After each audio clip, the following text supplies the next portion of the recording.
Assalamualaikum students. Today our lecture is activation energy on page number 107. अब activation energy क्या होती है? First lecture में हमने पढ़ा था कि एंजाइम्स, सबस्ट्रेट और प्रोडक्ट क्या काम करते हैं। एंजाइम्स बेसिकली एक्टिवेशन एनर्जी के साथ ही रिलेट करते हैं, तो इसके लिए हमें सबसे पहले एक्टिवेशन एनर्जी को समझना पड़ेगा। एक्टिवेशन एनर्जी बेसिकली वो मिनिमम एनर्जी है जो किसी रिएक्शन को स्टार्ट करने के लिए इस्तेमाल होती है। अगर दो रिएक्टेंट्स किसी भी जगह पर पड़े हों तो वो खुद ब खुद रिएक्ट नहीं कर सकते जब तक हम उन्हें थोड़ी सी एक्टिवेशन एनर्जी ना दें। तो एक्टिवेशन एनर्जी की बेसिकली डेफिनेशन क्या है? Minimum energy to start up a chemical reaction, to start up a biochemical reaction या to start up a metabolic reaction, कुछ भी आप बोल सकते हैं।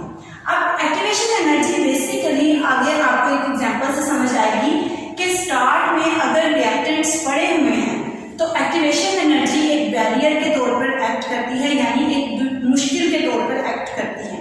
अगर इसको एक एग्जांपल से देखें कि इस स्टोन को इस जगह तक लाने के लिए हमें पुश करना पड़ेगा, तो पुश करना मीन्स यानी वहाँ पे एनर्जी यूटिलाइज होगी, और वो यूटिलाइज एनर्जी जो है वो एक्टिवेशन एनर्जी के तौर पे यूज होती है।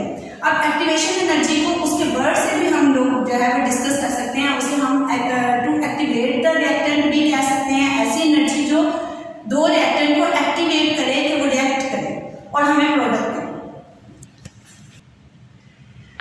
अब एंजाइम्स एक्टिवेशन एनर्जी पे क्या रोल प्ले करते हैं?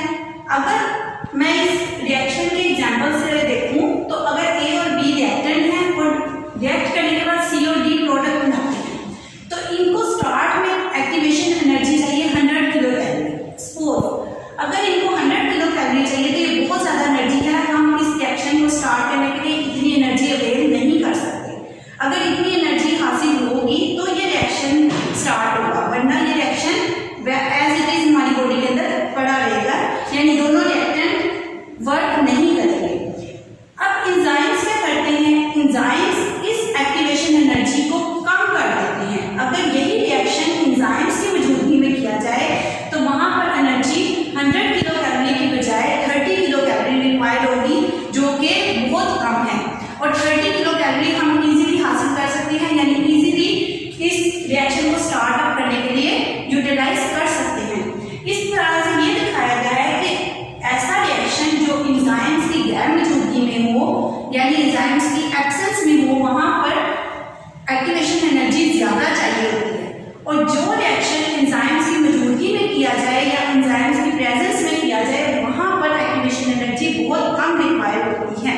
इस तरह से एंजाइम्स हमारे अंदर होने वाले मेटाबॉलिक पाथवे को इजीली प्रोसीड करने में हेल्प करते हैं। अब जैसा कि आपकी बुक में दिखाया गया है, एक ग्राफ की मदद से एंजाइम और रिएक्टेंट की जो है वो रिएक्शन को दिखाया गया है कि यहाँ पे एक सबस्ट्रेट है, सबस्ट्रेट को हम रिएक्टेंट के मायनों में ही लेंगे। अगर ये सबस्ट्रेट को हमने प्रोडक्ट में कन्वर्ट करना है तो हमें एक्टिवेशन एनर्जी चाहिए। अगर यहाँ पे एंजाइम्स यूज़ नहीं हो रहे तो एक्टिवेशन एनर्जी का ग्राफ जो है लेवल ज़्यादा है। अब अगर इसी सबस्ट्रेट को प्रोडक्ट में कन्वर्ट करने के लिए जो एक्टिवेशन एनर्जी चाहिए, लेकिन विद एंजाइम, अगर हम एंजाइम यूज़ करेंगे तो ये एक्टिवेशन एनर्जी का ग्राफ लोअर्स हो जाएगा, मतलब यहाँ पे एक्टिवेशन एनर्जी कम रिक्वायर होगी। इस तरह से एंजाइम सबस्ट्रेट को प्रोडक्ट में कन्वर्ट होने में जल्दी हेल्प आउट करेंगे। अब नेक्स्ट आपके बुक में जो एक क्वेश्चन दिया गया है वो क्वेश्चन है एंजाइम्स लोअर्स एक्टिवेशन एनर्जी। ठीक है, ये पेज नंबर 107 का लास्ट पैराग्राफ है और ये पेपर के पॉइंट ऑफ व्यू से भी अहम है। अब एंजाइम्स एक्टिवेशन एनर्जी को कम करने के लिए या लोअर्स करने के लिए क्या जो है वो काम अंजाम लेते हैं, जिसकी वजह से वो रिएक्शन जल्दी प्रोसीड हो जाता है। Enzymes alter the shape of the substrate. Enzymes जो रिएक्टेंट है या सबस्ट्रेट है उसकी शेप को चेंज कर देते हैं। अल्टर मीन चेंज कर देते हैं।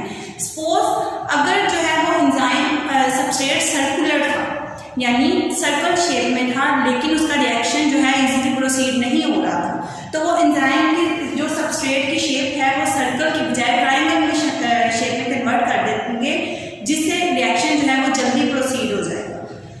सेकेंडली, अब एंजाइम्स क्या करते हैं? एंजाइम डिस्ट्रक्टिंग द या तो एंजाइम रिएक्टेंट या सबस्ट्रेट के ऊपर जो मौजूद चार्ज हैं, पॉजिटिव और नेगेटिव चार्जेस, हम नेक्स्ट टॉपिक्स में जो है ना समझेंगे इसको। अगर जो है वो सबस्ट्रेट के ऊपर चार्जेस को चेंज कर दें तो फिर भी रिएक्शन जल्दी प्रोसीड हो सकता है, यानी रिएक्शन जल्दी होगा और हमें जल्दी प्रोडक्ट मिल जाएगा। उसके बाद थर्ड पॉइंट है कि एंजाइम्स क्या करें, by bringing the correct orientation of substrate to the reactant.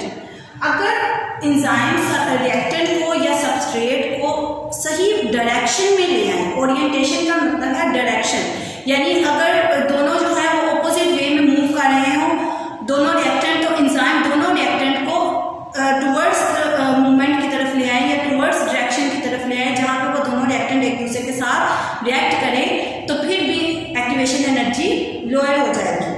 So next is the type of the enzymes.